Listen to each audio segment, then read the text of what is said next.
ఇక అమలాపురం మత్స్యకారుల మిస్సింగ్ పై టెన్షన్ పెరిగిపోతోంది. ఓడల రేవు నుంచి వేటకు వెళ్లిన మత్స్యకారులు కనిపించకుండా పోయి 22 రోజులు అవుతున్నా ఇంతవరకు ఆచూకీ దొరకడం లేదు. రోజులు గడుస్తున్నాయి, కుటుంబాల టెన్షన్ కూడా రోజు రోజుకు పెరిగిపోతుంది. అసలు మత్స్యకారులు ఎక్కడున్నారు, ఏం జరిగిందన్న దానిపై క్లారిటీ అయితే ఇంకా రాలేదు. దీంతో అమలాపురం ఎంపీ హరీష్ మాథుర్ కేంద్ర రక్షణ మంత్రి రాజ్నాథ్ సింగ్ ను కలిశారు. ఇతర దేశాలకు సమాచారం ఇచ్చి రక్షణ బలగాల సహకారంతో మత్స్యకారులను ట్రేస్ చేయాలని కోరారు. మొదటి నుంచి బిగ్ టీవీ చెబుతున్నది కూడా ఇదే.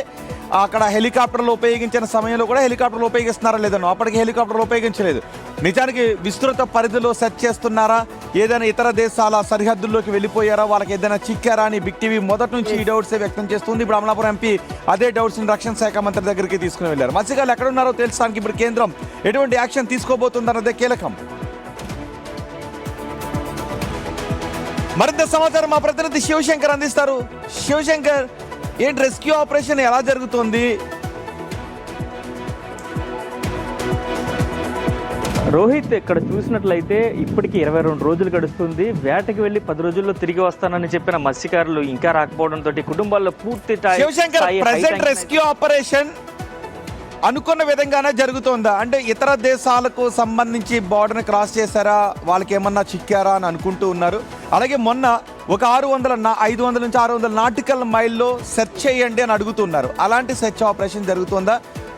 ఈ ప్రయత్నం జరుగుతుందా ఏదైనా బార్డర్ క్రాస్ చేశారన్న విషయంపై?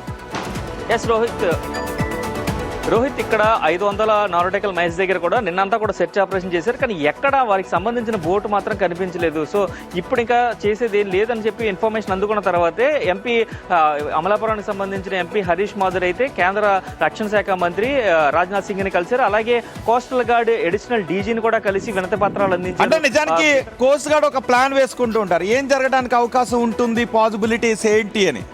దాంట్లో ప్రాథమికంగా వాళ్ళు అనుకుంటున్నది ఏంటి, ఏమై ఉండొచ్చు?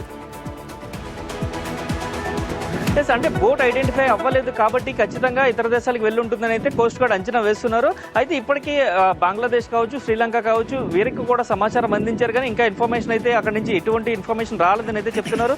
ఇటు బంగ్లాదేశ్ కావచ్చు, శ్రీలంక కావచ్చు, అలాగే పారాదీప్ కావచ్చు, ఇటు పక్కన అండమాన్ కావచ్చు, ఇవన్నీ కూడా ఇప్పటికే సమాచారం అందించారు. కానీ వారికి సంబంధించిన బోటు కూడా ఎక్కడ ఐడెంటిఫై కాకపోవడంతో కుటుంబ సభ్యుల్లో ఆందోళన మరింత పెరిగిపోతుంది అని చెప్తున్నారు. అయితే వారు ఉన్నారు అన్న మాట చెప్పండి కనీసం అంటూ కూడా వారి కుటుంబాలు అభ్యర్థిస్తున్నారు. ఈ రోజు సిచ్యువేషన్ ఏంటి?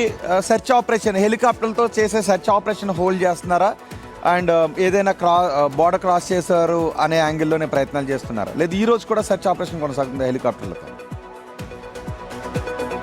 రోహిత్, హెలికాప్టర్తో సెర్చ్ ఆపరేషన్ కొనసాగిస్తూనే ఇటు పక్కన ఇంటర్నేషనల్ బోర్డర్స్ కి సంబంధించిన డీటెయిల్స్ కూడా తీసుకుంటామని అయితే అధికారులు చెప్తున్నారు.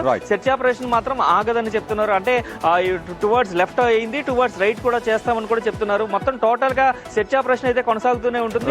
ఇంటర్నేషనల్ బోర్డర్స్ కి సంబంధించిన అప్డేట్స్ కూడా ఇస్తామని కూడా అయితే చెప్తున్న పరిస్థితి కనిపిస్తుంది. రోహిత్, రైట్ శివ, 22 రోజులైంది మత్స్యకారులు సముద్రంలోకి వెళ్ళి కనిపించకుండా పోయి. ఇప్పుడు వాళ్ళు ఎక్కడున్నారు, ఏమయ్యారు, ఏ దేశ సరిహద్దుల్లోకి వెళ్ళిపోయారు? మొదటి నుంచి బిగ్ టీవీ ఇదే అడుగుతుంది. బిగ్ టీవీ వాకప్ చేస్తున్నది కూడా ఇదే.